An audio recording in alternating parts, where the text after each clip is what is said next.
여러분 반갑습니다.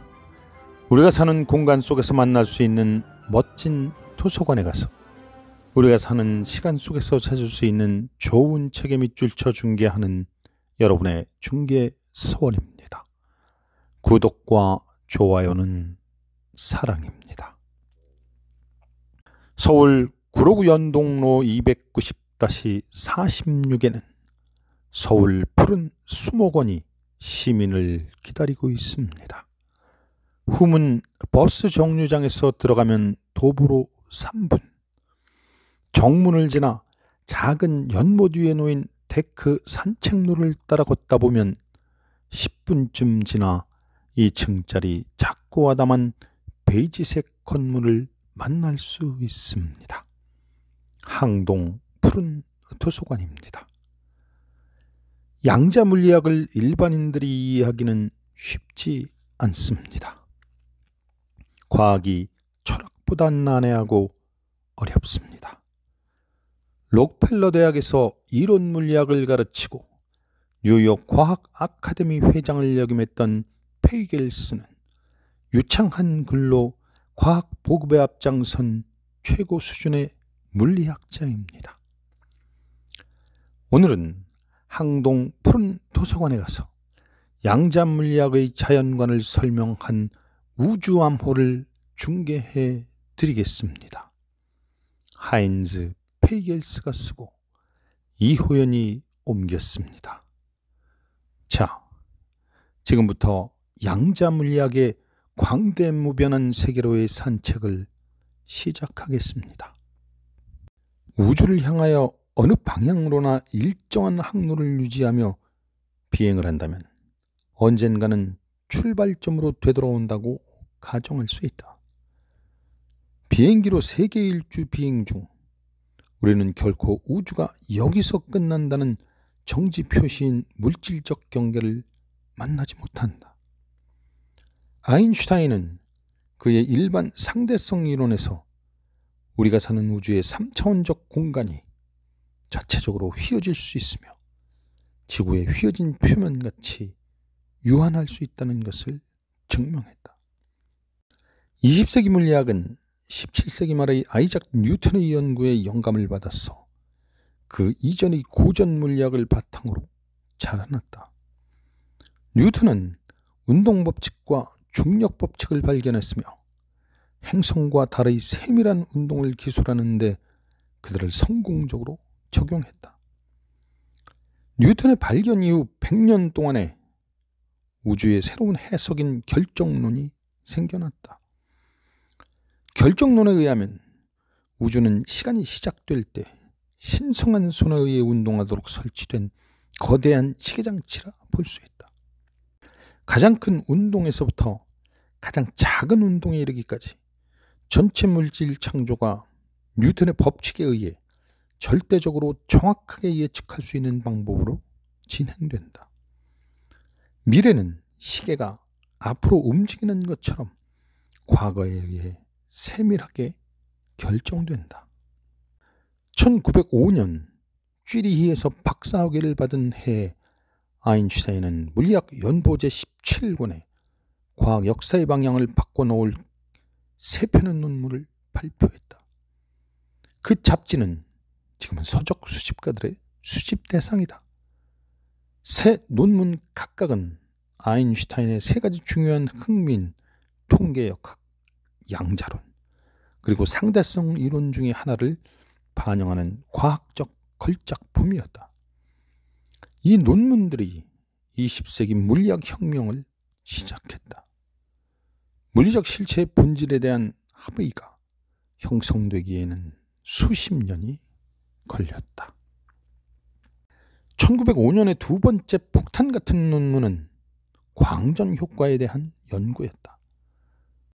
광선이 금속 표면에 비춰지면 전기적으로 대전된 입자인 전자가 금속에서 방출되어 전류가 흐르게 된다. 이 현상이 빛으로 전류를 일으키는 광전 효과다. 광전 효과는 승강기의 자동문에 사용된다. 광선이 승강기 문을 가로질러 금속 표면에 도착하면 전류가 흐른다. 만일 전류가 흐르고 있으면 문은 닫혀질 것이다.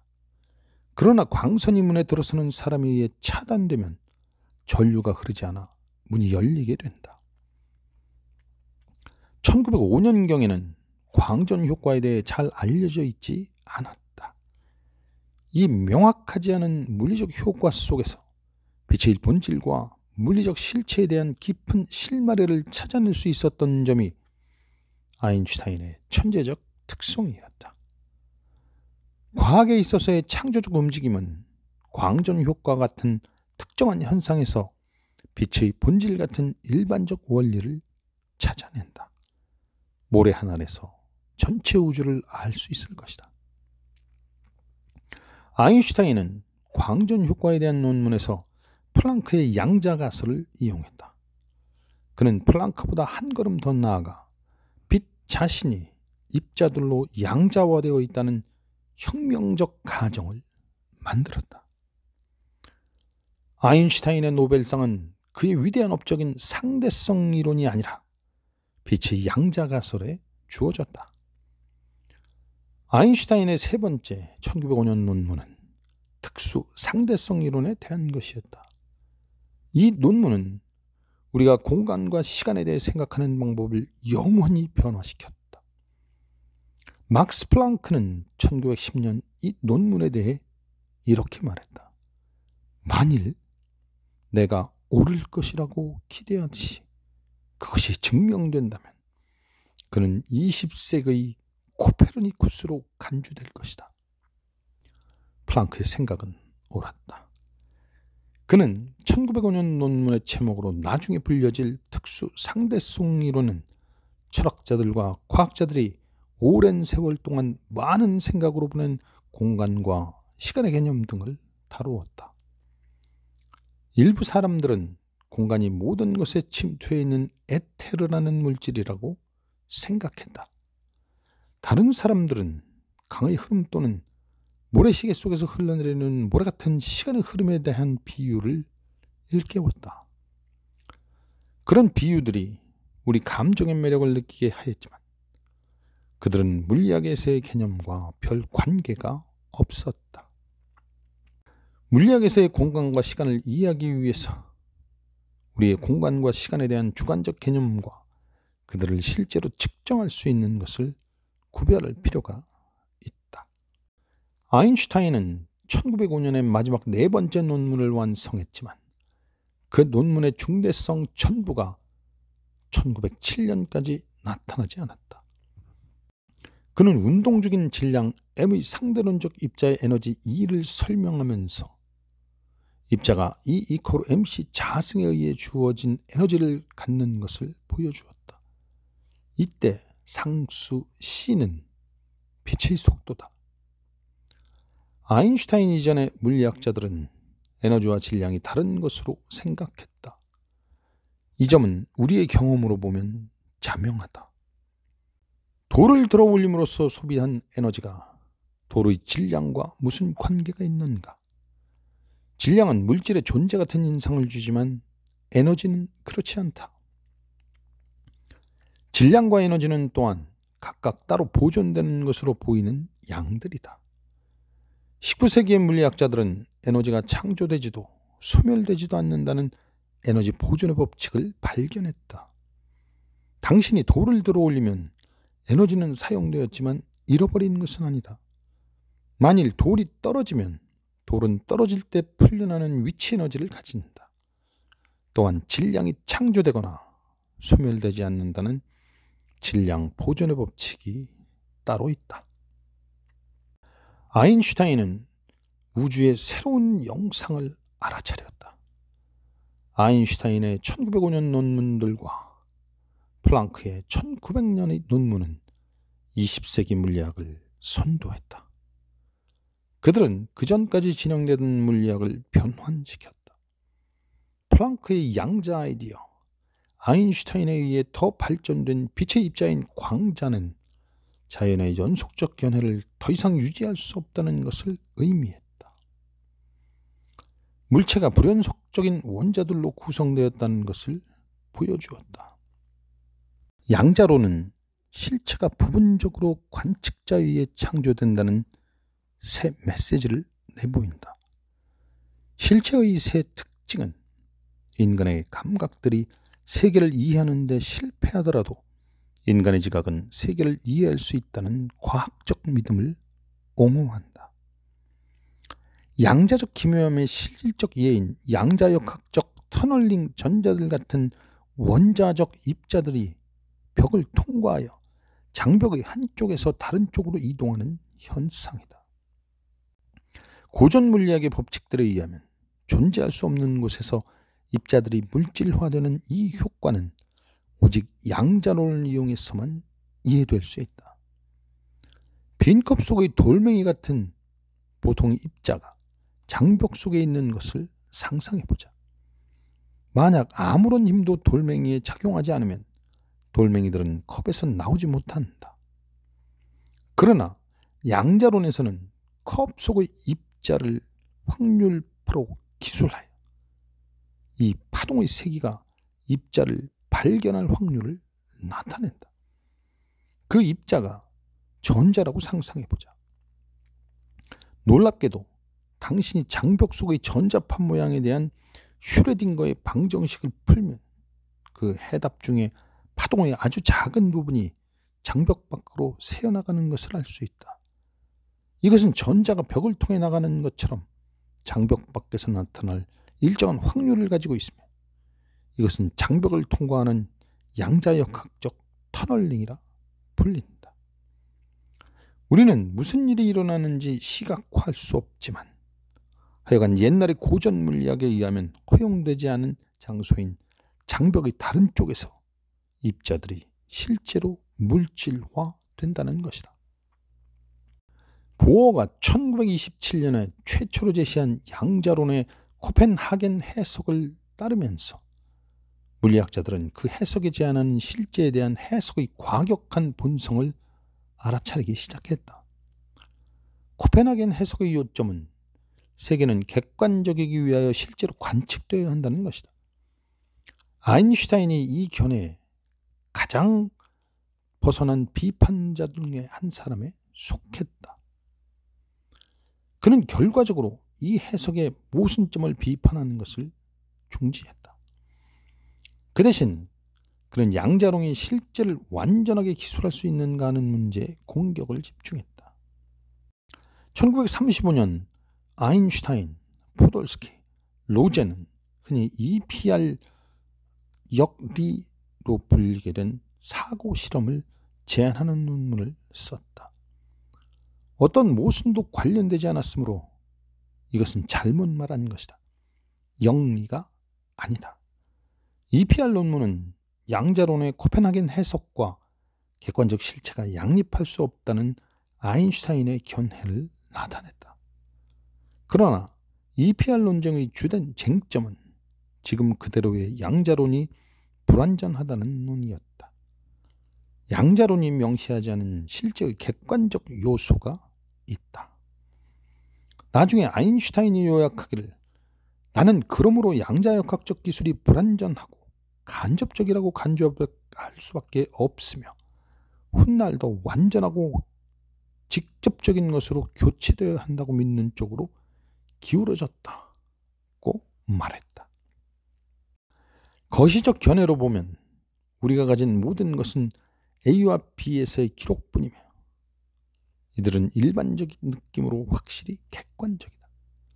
살아있는 또는 죽은 고양이처럼 그들은 지워질 수 없다.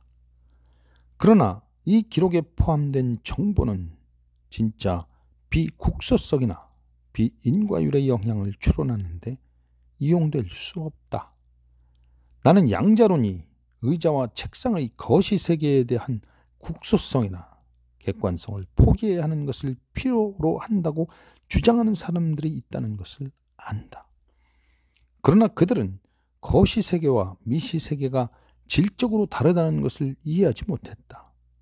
거시적인 양자적 기묘함은 존재하지 않는다.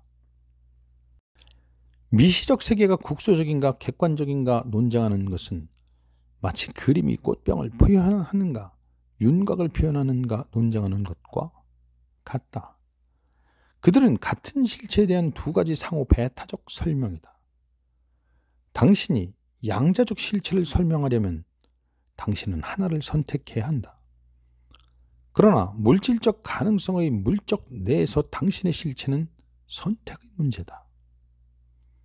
일단 당신의 마음이 이것을 받아들이면 세계는 다시 같아질 수 없을 것이다. 물질적 세계는 실제로 우리에게 다시 같아질 수 없을 것이다. 물질적 세계는 실제로 우리에게 이런 식으로 생각한 것을 강요한다. 나는 그것에 대한 놀라움을 금할 수 없다. 물질적 세계의 진짜 수수께끼는 왜 거기에 아무 수수께끼가 없는가 하는 것이다. 금세기를 되돌아보면 우리가 물질의 영역 속에서 항해를 얼마나 멀리까지 왔는지 알 수 있다. 뚜렷한 물질의 5단계가 확인되고 있다. 분자, 원자, 핵, 하드론, 그리고 퀵. 어떤 단계를 이해하기 위해서 더 깊게 파고 들어갈 필요가 있겠다. 어느 편인가 하면 더 깊은 단계의 물질 고조가 간단해지는 것처럼 여겨진다. 100개에 가까운 원자들은 수백만 개의 분자 화합물에 대한 단순화였다. 100개에 가까운 원자들의 핵들은 단지 양성자와 중성자, 두 하드론의 속박 상태다.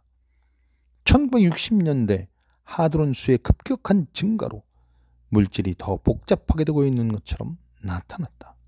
그러나 다음 단계인 쿼크는 하드론의 영역으로 질서를 가져왔다. 오늘날 우리는 이런 상황에 서 있다. 아마 미래에는 물리학의 새 법칙에 의해서 결정되는 또 하나의 단계가 나타날지 모른다.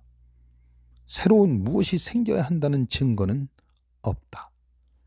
그 모든 것 때문에 쿼크의 발견으로 우리가 여행의 종착역에 도달한 것처럼 여겨진다.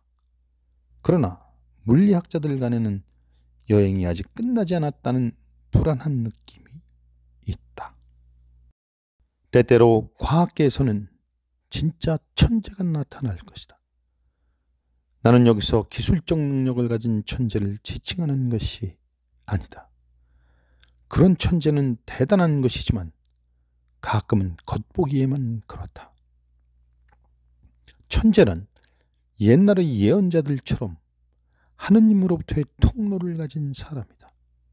그것은 일종의 광기지만 그것은 옳다. 수학자인 마크 잭은 두 종류의 천재를 구별하는데 그가 보통 천재들이라 부르는 부류는 그가 비범한 또는 사악한 천재들이라 부르는 부류이다. 보통 천재는 집중하고 기억하고 그리고 창조하는 그의 능력이 우리보다 훨씬 더 큰 것을 제외하고는 우리와 똑같은 사람이다. 그들의 창조적 추리력은 전달될 수 있다. 비범한 천재들은 매우 다르다. 그들이 어떻게 생각하는가는 전혀 명백하지 않다. 그들은 그들 자신이 만들어낸 규칙들로 일하는 것 같지만 그것으로 엄청난 통찰력에 도달한다. 그들은 어떻게 그들이 거기에 도달했는지 말할 수 없다. 그들의 추리력은 잘못된 것 같다.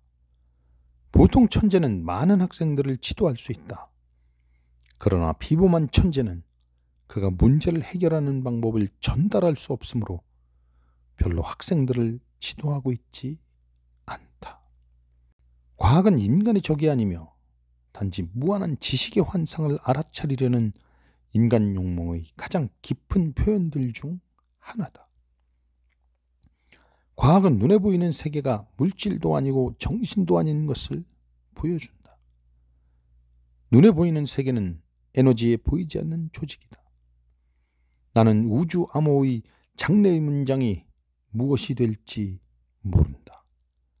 그러나 최근 인간이 양자의 보이지 않는 세계와 우주의 광대함과 접촉할 때 우리 인간 또는 우리가 무엇이 되든 간에 그것이 운명을 만들어 갈 것이다.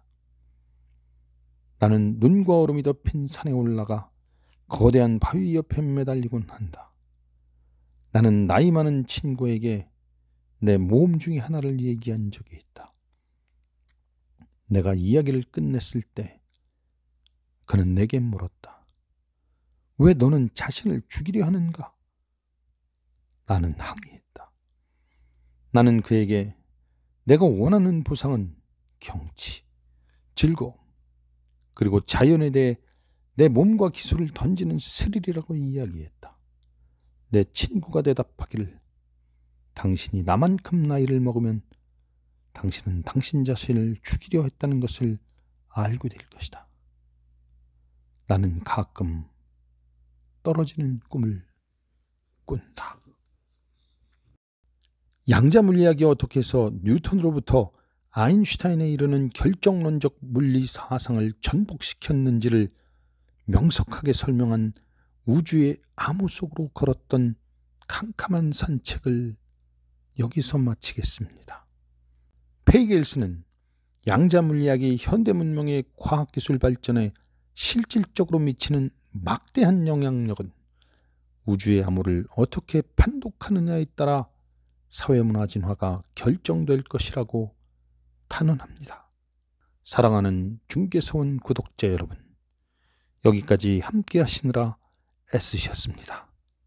여러분, 감사합니다.